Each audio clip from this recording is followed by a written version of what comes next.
Hey everybody, this is Hondo Carpenter, and good to be with you today. I am your Las Vegas Raiders beat writer on SI and the host of the Las Vegas Raiders Insider Podcast. It's great to be with you. Literally just a short time ago, practice ended. I would suggest that all of you go read my article, Everything I Saw at Camp, a very exhaustive article. Going to have a ton of information I'm not going to cover in this podcast today. But I will tell you, I want to start with something really special. One of the things I love most about training camp is getting to hang out with the fans. And last year in California, were terrific, absolutely terrific. But it wasn't like it is here.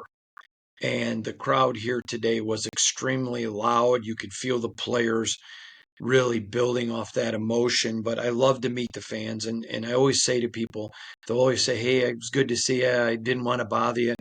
You're never a bother. I don't have a job without you people. So if you're at camp, please make sure you say hi to me. But I wanted to give a very special shout out to a guy who's been following the Raiders since the 60s.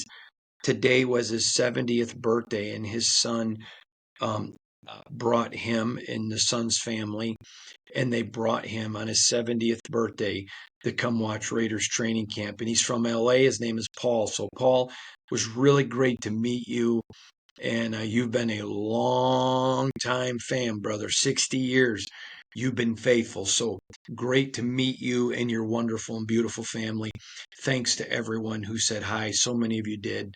I just really appreciate you. And I want to thank you all for taking the time to share part of your life with me. Couple of things stood out today.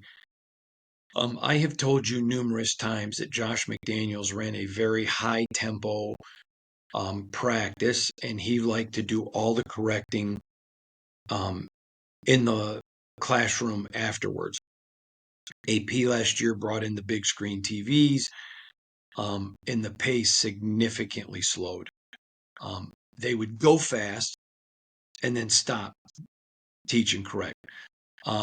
Today was the fastest tempo I've ever seen on a first day of training camp, and it's not even close. And I've been to tons of them. It wasn't even close. Super, super fast. You didn't see that, the TV screens on the side where they were kept stopping and going over and doing that. You didn't see that at all. It was kind of great. They have a new perch area above the cold room where guys can go and cool off when it's brutal here. By the way, the temperature today, I don't even know. It was almost a little chilly. It was about 85, a little chilly, if you want to know the truth, at times with the wind. And then when the wind wasn't blowing, it was very warm, but it was just a beautiful, pleasant day, almost like being in California. Um, and Up above that cold room, the little perch Mark Davis watched, I thought that was really cool, just watching how intently he was watching practice. But again, it was good to see a bunch of fans there today. A lot of the players' family were there. Um, I was a little surprised at the retention of the team. Normally on the first day of training camp, there isn't a lot of install. Install will start tomorrow for sure. And then big install will come Friday. A lot of install on Friday. Then they'll take a break on Saturday and just to see how much they retain. But I was stunned because usually there's just normally going to be some drop off. Think about your job. I mean, if you walked away for 6 weeks, I'm sure there are parts of your job you would forget as well. The retention was really good. I did not hardly, I saw, I think, 3 penalties that I personally witnessed. There was one, a flag got thrown. I didn't think it was a penalty, but there were three, and 2 of those were against the defense. So I thought it was a very disciplined day. I thought I was very impressed with the retention, extremely impressed with the tempo. Now, I prefer the upbeat go, go, go, go, go correct in the classroom. I mean, you still correct on the field, but I mean, watch it in detail. And I did not like the way AP ran training camp or practices last year. Didn't mean I don't like him. I just didn't like it. It wasn't like that in 23 when he got the job. That digressed. I didn't like it. I thought it was even faster than Josh McDaniels, which I didn't think was possible. They had a lot going on. You see, the best teams are almost working two fields at all times. Your ones and twos, your threes and fours, and then you let guys move around. There's not a lot of standing around. You didn't see that today, but there wasn't a lot of standing. I am going to tell you right here, Lake Tassi is a guy I've told you a lot about. Um, if you can go look at all I've said about him, his body is not yet a NFL body. He's massive in size. It's just not toned like that. But he certainly looks the part. I still don't think he's going to make the roster. I think he'll make the practice squad. But I think that guy's got a future in American football. He's got to get that body toned. But I think he's got a future in American football. Now, I also want to address real quick Aiden O'Connell. And I've not seen any reports. And I asked a bunch more people today here at the facility if nobody knew where these reports are coming, but this foolishness about there being a quarterback controversy. There is no quarterback controversy. The only people saying that either don't know, but it gets clicks because it's quarterbacks, and that's true. They are wishing it to be true, which in that case, there's nothing wrong with that. You just got to say, hey, I'm admitting this is my personal thought. Or people that are disingenuous. And I can't imagine somebody being that so blatantly disingenuous. But there is no confusion here. This is Gino's team, and it should be. Just the way he effortlessly throws the football, the way he moves. Do I think he's perfect? No. I've told you I think he's the top 10 to 15 quarterback in this league. But he's an excellent leader. He's just, the ball floats off his hand. He threw a pass today. And I can't remember, I cannot be super specific with you on things because part of my being a beat writer is I get access, and there are some things we agree not to advertise, things that could strategically hurt the team. It's that way with all 32 teams. So I'm not going to say who the pass was. Well, I'm not going to say who the pass was to or where it was on the field. But it was a very unique look to the Raiders' new offense. But he put a pass out there that it was a diving catch. It it it was it was just incredible, and literally where he put the ball was a very small window. I'm going to guess maybe a 10 to 12-inch window, but he put it right in the spot where the only person that could have caught the ball was the receiver, and put it in a spot where the receiver still had to make a good play. But it was a perfectly thrown ball. And I'm going to tell you this, I have covered this team for 6 years. I've never seen a Raider pass in a game or practice or training camp that was that perfectly. It was a perfect ball. And I mean, even the team was like, whoa. The crowd was like, whoa. I was like, whoa. I mean, it was special. Now, it's a clear delineation between him and Aiden. However, and if you're an Aiden hater, you're not going to like this. I have said all along, Aiden has not shown me enough to be convinced he is the starting quarterback of the Raiders, or a starting caliber quarterback with certainty. But he's also not shown me enough to say he isn't. I think he can be. I believe in him. I know a lot of other NFL people that believed him. If the Raiders wanted to have traded him, they could have. I thought he looked really good today. I mean, but remember, there's such a gap between him and Gino, and the gap is bigger between him and Cam. So I also heard some people trying to make a quarterback controversy with Cam because I predicted that he's going to make the 53. And I said that with him getting to play out in some preseason games and playing well. That said, the gap between Aiden and Cam is bigger than the gap between Gino and Aiden, but it's a clear delineation 1, 2, and 3. Very clear. And let's just leave that right there. Next, let's talk about tight end, where I am starting to get the feeling they are going to keep 4 tight ends is a real possibility. I am not predicting it. I know it is a possibility. I've talked to somebody within the organization after minicamp about it. And this is where the Raiders want to be a team that adjusts to their personnel. Right now, they have 5 legitimate wide receivers. They got Trey Tucker. They've got uh, uh, Jacoby. They have Jack Besh. They have Dante Thornton. I mean, they're set there. They're set.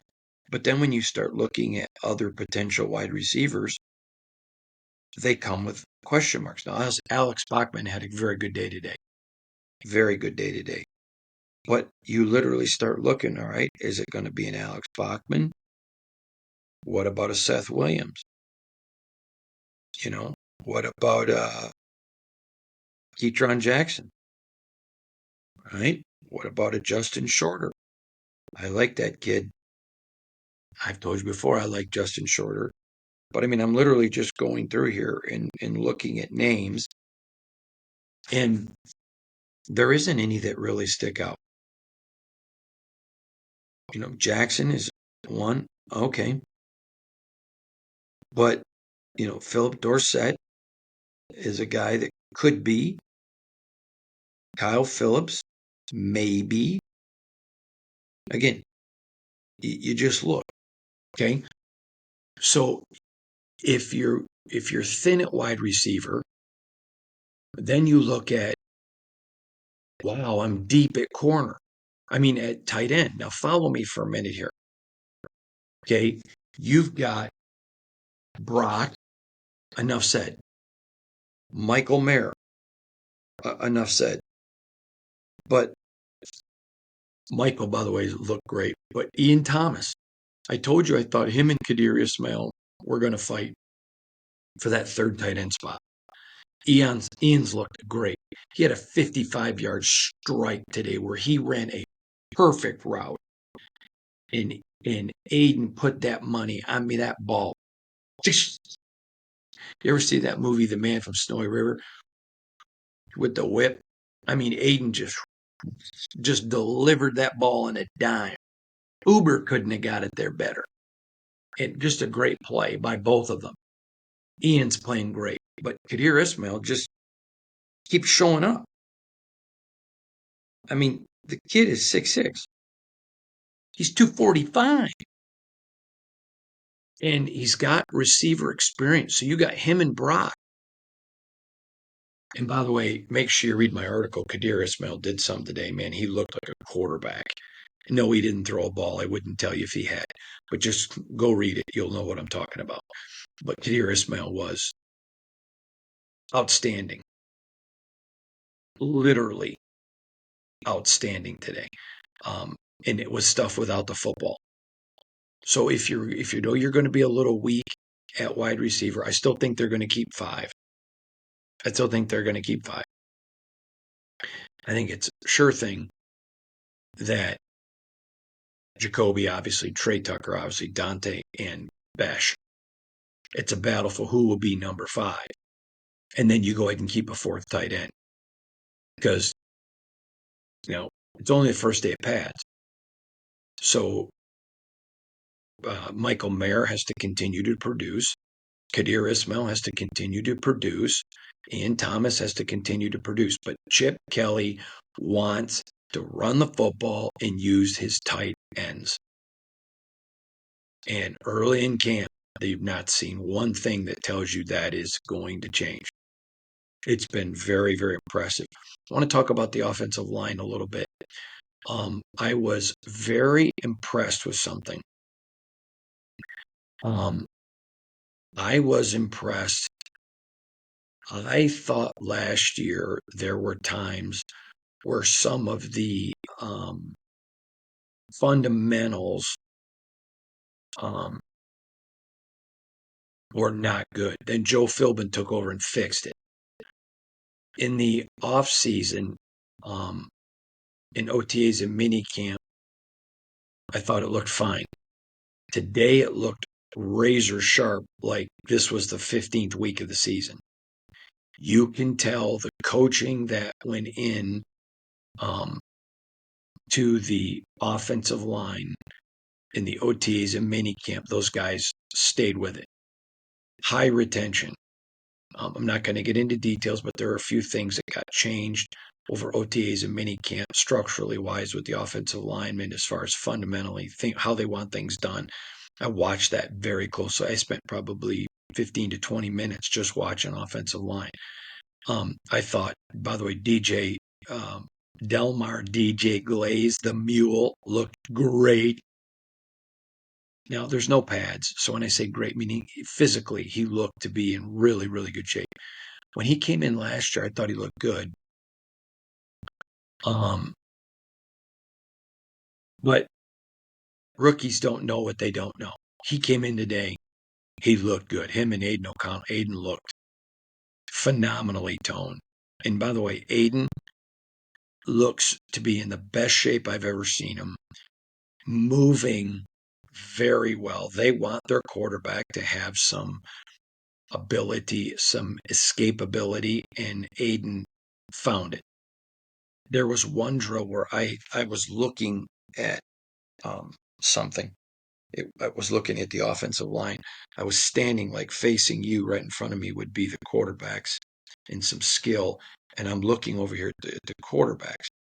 I mean, at the offensive line. And I'm watching these guys go over the barriers, over the bags with their feet, just doing some athletic stuff. And I see a red shirt, and I just see these feet flying over the bags, and I thought, wow, Gino looks good. And I looked up, and it was Aiden. So Aiden looks really good, but again, there is no quarterback controversy. I'm just saying, I think that looks really good for what I said. I thought that the best thing to happen to Aiden O'Connell was Geno Smith, and he looked really good. Let's flip it over to the safeties. I really like Jamal. I just think that for them to go out and get Jamal was a big deal. A guy that played like a stud, very fast. I watched the safeties a lot today. You guys all know I am driving the Jeremy Chin IPM train. Choo choo. I'm driving that train. And so when they got Jamal yesterday, it goes along with what Spytek's done, adding proven talent that maybe had injuries or whatever. And so I watched today. I wanted to see how they used Jamal. I wanted to see his health and how I saw him. He wasn't doing a whole lot. And then I was with Q Myers from ESPN, my buddy Q. Great guy, by the way. And I was watching with Q, and we were talking about him. And I just had mentioned, yeah, I just haven't seen him. Meaning I'd seen him, but not seen him do anything. And wham, the very next play, he showed up. He showed out now, and he looked healthy. So if that's the case, ooh, you got IPM, you got Jeremy Chin, Jamal Lewis, Trey Taylor. By the way, Trey Taylor, sophomore safety. That guy, I mean, he's one of our heroes who went to the academy, but that guy looked in great shape today. He was moving like somebody, last year, rookies come in, and you guys got to understand, Brock Bowers is a unicorn. Rookies come in and they look like rookies. But Trey Taylor looked like a rookie last year. Thought too much. I don't think the game was too big for him. I just don't think he understood how to approach the game. And you approach it the way you did in college, in high school, in junior high, and playing with your friends in the backyard in elementary school. And Trey Taylor looked comfortable today. He looked comfortable. And I thought that was a really big sign. Ashton Ginty is a very physical runner. So it's very rare when you deal with physical players that you say in training camp when there are no pads, whoa, well, whoa. He went into the hole and a defender was coming up to engage him, not going to hit, but coming up to engage him.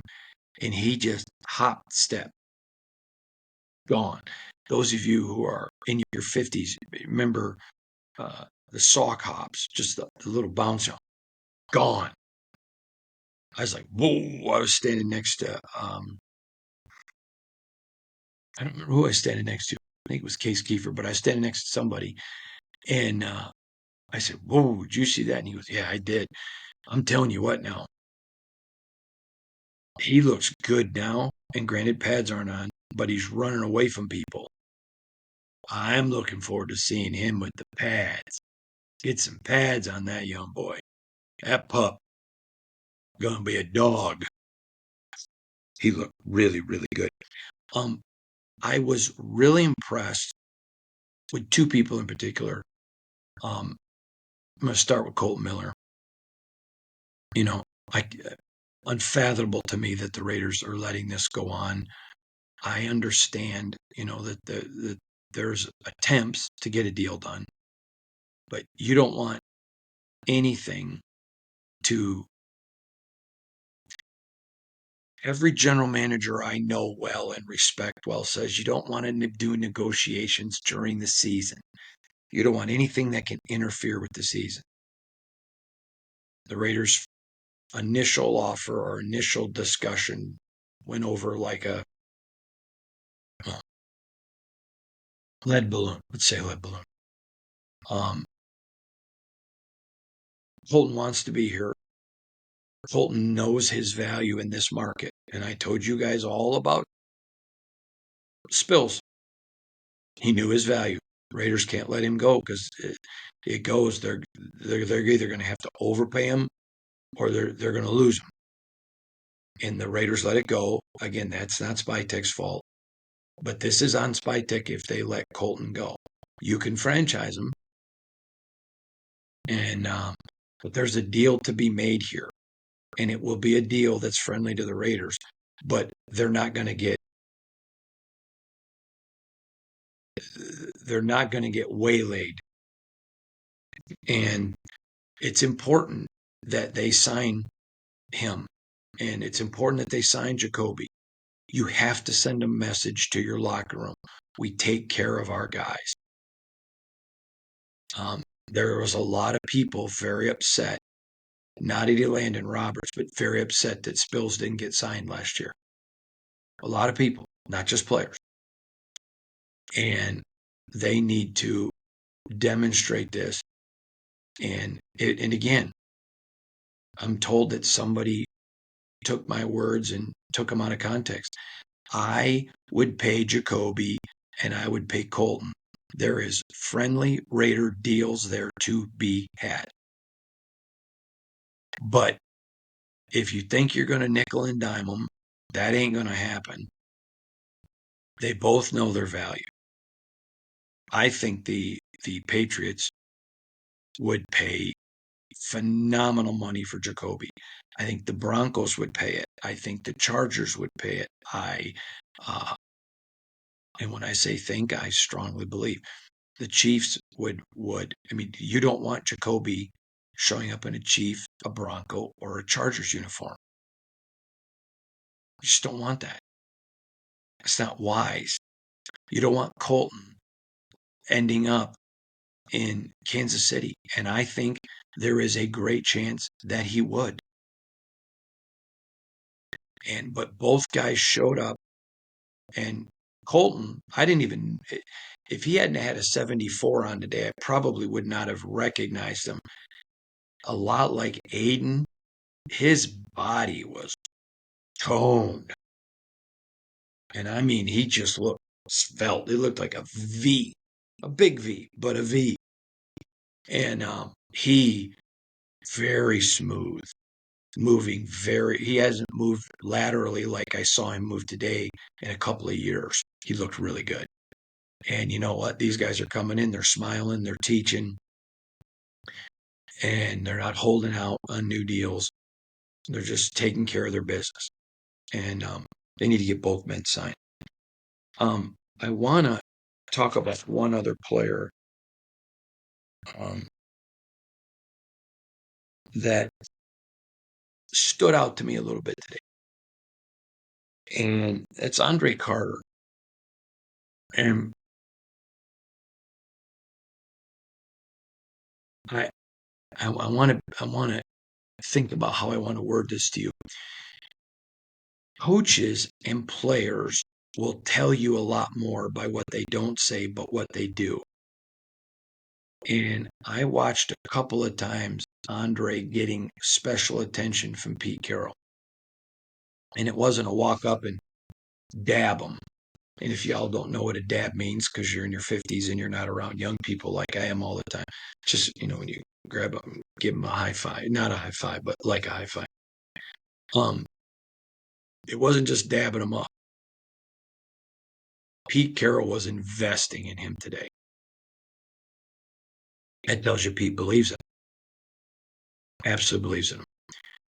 One other guy that I'm going to keep my eyes on that closely now. One other guy that you could just feel him. I'm a horse guy. I love horses. Have had horses most of my life. When you have a horse that loves and enjoys being ridden, and they like to run, there's a term called chomping at the bit. And you remember I told you during OTAs and minicamp about Malcolm Kuntz, more vocal than I've ever seen him. Today, he looked like a horse chomping at the bit. Just put some pads on me. I just want to take somebody out. Let's go. I'm going to tell you right now, if Malcolm and Max stay healthy, watch out. This defense. Landon Miller today, I thought it was exceptional the way he was helping people. And I'm going to tell you another guy I thought I had a really good day. Mari Gaynor. I've told you guys a lot about him. To me, different type of player, but he's got some Carl Banks in him. I like that young guy. I'm just going to tell you this. He's a pup. He's a pup.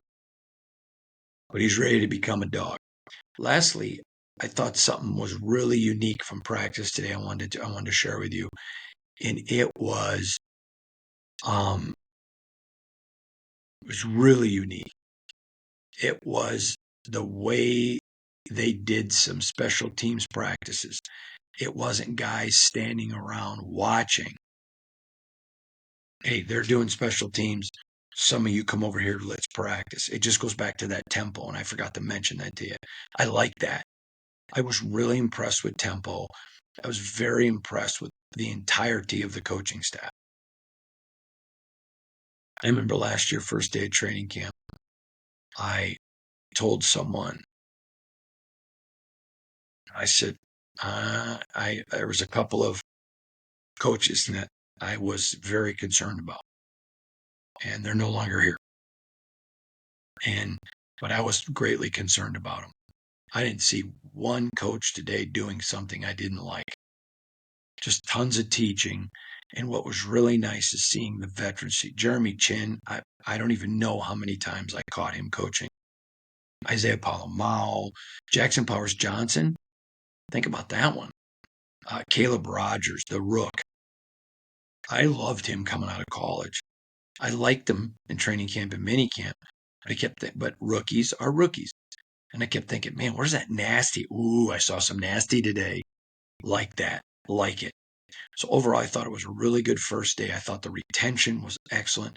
You didn't see a lot of coaching based on you failed. It was good job. You got it. You kept it. Good job. You heard that.